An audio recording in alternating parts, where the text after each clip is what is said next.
საქართველოსთან მიმართებაში ნატოს პოზიცია არ შეცვლა და ბუქარესტში მიღებული გადაწყვეტილება ალიანსის ახალ სტრატეგიულ კონცეფციაში წაისახა. განცხადება ლისაბონში ნატოს პრესპიკერმა გააკეთა.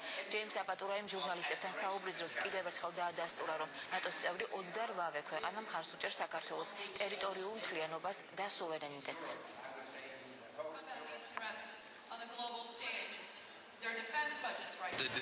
ბუქარესტში მიღებული გადაწყვეტილება ახალ სტრატეგიულ კონცეფციაში ცალსახად არის დადასტურებული.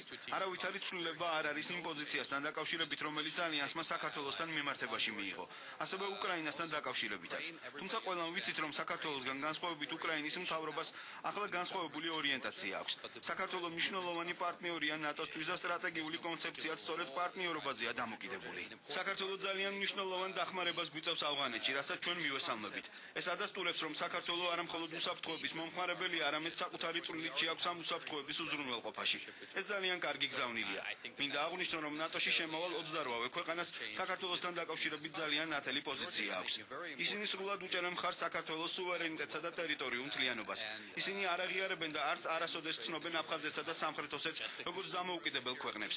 ნატოს მიზანია ამ პრობლემის გადაჭრა ისე, რომ დაცული იყოს საქართველოს სუვერენიტეტი და ტერიტორიული მთლიანობა.